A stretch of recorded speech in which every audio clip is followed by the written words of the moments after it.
नमस्कार। संतोष की रिपोर्ट में आप सबों का स्वागत है। और आज हम संतोष की रिपोर्ट में चर्चा करने जा रहे हैं कि आखिर अशोक चौधरी चाहते क्या है। जी हाँ, जिस तरीके से अशोक चौधरी की वजह से लगातार सीएम असहज हो रहे हैं, फिर भी ऐसी कौन सी मजबूरी है कि नीतीश अशोक चौधरी को छोड़ नहीं पा रहे हैं, या यूं कहें कि ऐसी क्या मजबूरी है कि अशोक चौधरी को नीतीश अभी तक ढो रहे हैं। ये सवाल इसलिए लाजमी है कि आज अशोक चौधरी ने जो ट्वीट किया है और उस ट्वीट का जो मजमून है, वो मजमून कहीं न कहीं बता रहा है कि नीतीश कुमार के कई फैसले से उन्हें ऐतराज है, और उस ऐतराज के साथ इस बात को लेकर भी ऐतराज है, या यूं कहें सलाह है कि अब आपकी उम्र हो गई, अब आप अपना हिसाब किताब पूरा कर लिए हैं, अब आपको छोड़कर चला जाना चाहिए। ये बहुत बड़ी बात है। इस स्तर तक अगर अशोक चौधरी पहुंच रहे हैं तो कुछ बात है। क्योंकि याद करिए, लोकसभा चुनाव से कुछ दिन पहले अशोक चौधरी और ललन सिंह में सीधा वाक युद्ध हुआ था, और वो वाक युद्ध हुआ था बरबीघा के विधायक राजू सिंह के पोता सुदर्शन को लेकर। कुछ ज़्यादा ही उन्होंने दिलचस्पी दिखानी शुरू कर दी थी, जिसको लेकर ललन सिंह ने सार्वजनिक तौर पे इन्हें नसीहत दी थी। हालांकि उस नसीहत को इन्होंने एक दूसरे अंदाज में रिएक्ट किया। वैसे इस रिएक्शन के बाद जमुई के प्रभारी मंत्री से इनको हटा दिया गया, और उनका आना जाना, तो जब जमुई जाते थे तो बरबीघा से पूरा में जो उनकी बैठकी होने लगी थी वो लगभग समाप्त हो गया। फिर इन्हें समस्तीपुर भेजा गया, तो वहाँ बेटी से को ही उम्मीदवार बना दिए हुए, अब वो भी चिराग की पार्टी से। जिस चिराग ने नीतीश कुमार को अर्श से फर्श पर पहुंचा दिया। 2020 का विधानसभा चुनाव उसी चिराग की वजह से नीतीश कुमार को इतना बड़ा नुकसान हुआ। ऐसे चिराग के साथ उन्होंने बेटी को टिकट दिलवाकर सीधे तौर पर चुनौती दे दी, और उस पूरे चुनाव अभियान के दौरान ये कटिहार का जनाब प्रभारी था। कटिहार एक दिन भी झांकने नहीं गए, और कहीं न कहीं कटिहार की जो हार हुई है उसमें एक बड़ी वजह सांसद के पास पैसे का कमी रहा। वो मैनेजमेंट कर ही नहीं सका, जबकि नीतीश कुमार कटिहार इनको भेजा ही था उनके प्रबंधन को देखने के लिए, तो वो बेटी के प्रबंधन में ही लगे रह गए। फिर जैसे ही वहां से बेटी इनका सांसद हुआ, प्रभारी मंत्री वहां से हटाकर इनको जहानाबाद भेज दिया गया। जहानाबाद में भूमियारे को गरिया दी, जो करना चाहिए था, उसमें भी बबेला मचा। और अब वो खबर आ रही कि जैसे ही अब मंत्रियों का जिला बदलेगा तो जहानाबाद से भी इनकी छुट्टी तय मानी जा रही है। फिर भी ये अपने बयानों के सहारे, अपने ट्विटर के सहारे, अपने फेसबुक के सहारे एक अलग तरीके की नैरेटिव सेट करते आ रहे हैं। नीतीश बार बार इन्हें संभालने का मौका दे रहे हैं, फिर भी कुछ न कुछ ऐसी बातें ये करते आ रहे हैं जिससे पार्टी सहज नहीं है। हाल के दिनों में ही जो अखबार में विज्ञापन छपा था, उसको लेकर भी पार्टी सहज नहीं थी। जो पार्टी के सीनियर नेता हैं उनके साथ जो इनका व्यवहार है उससे भी नीतीश सहज नहीं है। और आज तो इन्होंने सीधे तौर पर नीतीश को नसीहत ही दे दी है, और नसीहत भी इस तरीके से इन्होंने दी है जो हमें लगता है कि नीतीश के साथ रहते हुए इस तरीके का नसीहत किसी ने नहीं दी होगी, और वो भी ट्विटर के सहारे। तो जरा आप भी, ट्विटर तो चल ही रहा है, जरा आप भी सुन लीजिए कि उस ट्विटर में है क्या और उसका मतलब क्या है, क्योंकि मतलब समझना जरूरी है। उसमें उन्होंने लिखा है, अशोक चौधरी ने जो लिखा है कि बढ़ती उम्र में इन्हें छोड़ दीजिए। मतलब किनको छोड़ना है भाई? एक दो बार समझाने से यदि कोई नहीं समझ रहा है तो सामने वाले को समझाना छोड़ दीजिए। किसको भाई? ऐसा क्या है भाई जिनको आप समझाना छोड़ने की नसीहत दे रहे हैं? बच्चे बड़े होने पर वो खुद के निर्णय लेने लगे तो उनके पीछे लगना छोड़ दीजिए। गिने चुने लोगों से अपने विचार मिलते हैं, यदि एक दो से नहीं मिलते तो इन्हें छोड़ दीजिए। एक उम्र के बाद कोई आपको न पूछे या कोई पीठ पीछे आपके बारे में गलत कह रहा है तो दिल पर देना छोड़ दीजिए। वाह, अपने हाथ कुछ नहीं है, ये अनुभव आने पर भविष्य की चिंता करना छोड़ दीजिए। यदि इच्छा और क्षमता में बहुत फर्क पड़ रहा है तो खुद से अपेक्षा करना छोड़ दीजिए। हर किसी का पद, कद, मद सब अलग है, इसलिए तुलना करना छोड़ दीजिए।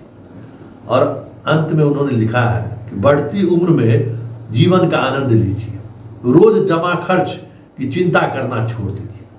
उम्मीदें होंगी तो सदमे में बहुत होंगे, यदि सुकून से रहना है तो उम्मीदें करना छोड़ दीजिए। मतलब छोड़ते छोड़ते छोड़ते उन्होंने हमारे काका जी को भी कह दिया कि भाई आप जो जमा पूंजी है उसको लेकर चलिए। लेकिन बड़ी बात यह है कि इस ट्वीट के सहारे जिनको भी संकेत दे रहा, लेकिन एक बात तो तय है कि नीतीश अशोक चौधरी को बर्दाश्त तो कर रहे हैं। और अब देखने वाली बात यह होगी कि इनका 100वां स्टेप कौन सा होता है जिसके बाद नीतीश इनका खेल खत्म करते हैं। वैसे आज मीडिया ने जब इनसे सवाल पूछा, मुख्यमंत्री तलब किए इनको, और उसके बाद वहाँ लगभग 1 घंटे से अधिक समय तक वहाँ रहे। हालांकि जानने वाले लोगों का कहना यह था कि रोज सुबह जाते ही कोई नई बात थोड़ी है, लेकिन जनाब जिस तरीके से मीडिया से मुंह चुराते हुए भागे निकलने के बाद, और फिर जब मीडिया वाले उनके घर पे पहुंचे और मीडिया के सवालों का वो जवाब देने के लिए जब बाहर निकले तो उनके चेहरे के भाव से समझा जा सकता है कि वो कितने तनाव में थे। कहते हैं कि जहानाबाद के कार्यक्रम में भी एक विधान परिषद के साथ इनकी कुछ ज़्यादा रुका रुकी झकाझुकी हुआ है। वैसे इस ट्वीट के सहारे एक संकेत तो है कि इन्होंने श्याम रजक को चुनौती दी है, और एक और चुनौती उन्होंने दी है जो नीतीश के आसपास के लोग हैं उनको भी। वैसे कल इनके चहेते मनीष को पार्टी का प्रवक्ता बनाया गया है। ऐसा नहीं है कि ये जो सौ और मात का खेल नीतीश के दरबार में चल रहा है, उस दरबार में नीतीश कमोबेश सबको कुछ न कुछ देते रह रहे हैं ताकि सामंजस्य बिगड़े नहीं। अब श्याम रजक को वो बनाए, क्या कहते हैं, राष्ट्रीय महासचिव, तो अशोक चौधरी के एगो सिफारिश को मान लिए, मनीष कुमार को बना दिए प्रवक्ता। अब देखिए आगे आगे होता है क्या। लेकिन जरा पहले नीरज का बयान सुनिए, क्योंकि ट्वीट के बाद नीरज ने भी अपने अंदाज में बयान दिया। हालांकि वो बयान जता रहा है कि आधिकारिक तौर पर उनको बोलने का आदेश अभी तक नहीं मिला है, लेकिन इशारों के सहित उन्होंने अशोक चौधरी को चुनौती दे ही दी है, हैसियत जताने की कोशिश की है। जरा सलेब सुनिए नीरज क्या कह रहे हैं। अरे माननीय नीतीश कुमार जी पर कौन निशाना साध लेगा। नीतीश कुमार जी जनता के दिल में बसते हैं। 19 वर्ष से राज्य के मुख्यमंत्री हैं, कोई एंटी इनकम्बरेंसी नहीं, ग्लोबल थिंकर कहा गया, क्लाइमेट लीडर कहा गया, तो नीतीश कुमार जी की साख पर कैसे कोई सवाल खड़ा कर देंगे, ये तो असंभव है। और पहचान जनता दल यूनाइटेड ही नहीं, बिहार की जनता की पहचान है नीतीश कुमार जी। नीतीश कुमार जी का विकास गांव गांव में बोलता है, इसलिए नीतीश कुमार जी के व्यक्तित्व पर कोई सवाल खड़ा होगा तो छद्म भाषा का नहीं, सीधे भाषा का इस्तेमाल जो लोग करेंगे, सीधा जवाब सुनने को भी तैयार रहेंगे। और अब जरा अशोक चौधरी का भी बयान सुन लीजिए और उनके चेहरे का भाव देखिए, और नीतीश को लेकर जो समर्पण दिखाने की कोशिश कर रहे हैं वो समर्पण ही दिखा रहा है कि सब कुछ ठीक ठाक नहीं चल रहा है। तो जरा सुनिए अशोक चौधरी क्या कर रहे हैं। लोगों की अपनी अपनी समझदारी है ना, ये तो हर लोगों की अपनी अपनी समझदारी है। कोई लोग देखता है गिलास को आधा भरा हुआ, कोई लोग देखता है गिलास को आधा खाली। जो अब जिसको हम मानस पिता मानते हैं उसके ऊपर हम तंज कैसे कर सकते हैं। जो मेरा नेता है, जिसके लिए हम दिन भर काम करते हैं, अब तो सोचने वाली की सोच है, जिसकी जिसकी सोच होगी वैसे ही लोग समझेगा। आप आज सीएम आवास गए थे, मुख्यमंत्री से मुलाकात हुई। तो रोज़ जाते हैं, कोई नया बात तो है नहीं। रोज़ जाते हैं, कल भी दिन भर साथ थे। बहुत लंबा चौड़ा आपने पोस्ट किया सोशल मीडिया पे। ये तो जनरल है। आजकल के बच्चे जो है माँ बाप का बातें नहीं सुनते हैं, तो उनके लिए था। तो जनरल है, किसी मित्र ने हमें भेजा था, हमें लगा कि अच्छा है तो हमने डाल दिया। कोई ऐसा कोई नथिंग पॉलिटिकल, जो जस्ट पर्सनल। ये माना जाए कि ये कोई विवाद नहीं है पार्टी में या नहीं, ये तो ऐसे किसी ने हमें भेजा, मुझे अच्छा लगा। और आज के समय में हमको लगता है कि बड़ा ये है कि जितना ज़्यादा कंट्रोवर्सी से अपने आप को दूर रखिए, काम पर ध्यान दीजिए, किसी के पीछे भागिए नहीं, जो आपका लक्ष्य है उसको पूरा करने का प्रयास कीजिए। तो यही है ना इसका पूरा मतलब। बच्चे बात नहीं सुनते हैं तो अब कितना बच्चे के पीछे भागिएगा। तो ये तो एक जनरल है, इसको कोई ये this was only personal, nothing political. कोई नाराजगी भी है क्या पार्टी से? कोई काहे की नाराजगी रहेगी? नेता प्यार करते ही हैं, हम नेता को प्यार करते हैं, इसके अलावा और हमको बाकी से क्या मतलब है? बाकी से क्या मतलब है? पूरे मेरे राजनीतिक जीवन में जितना सम्मान नीतीश कुमार ने हमें दिया है, जितना प्यार पूरे देश की राजनीति में, जब से 1952 में संविधान बना है, मैं पहला दलित हूं जो 6 महीना बिना मंत्री का रहा और फिर 6 महीना बिना मंत्री का रहा। किसको इतना स्नेह मिला है? आज तक पूरे देश का मैं पहला दलित नेता हूं जिसको नीतीश कुमार ने बिना हाउस के मेंबर रहे हुए 6 महीना तक रखा और बिना किसी सदन के सदस्य बनाए हुए दोबारा चुनाव हुआ, उसके बाद हमको बनाया। इससे बड़ी बात हमारे लिए और क्या हो सकती है?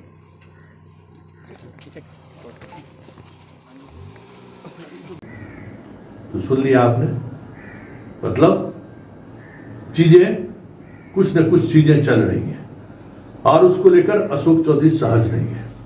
ऐसे में देखना दिलचस्प होगा बिहार की राजनीति में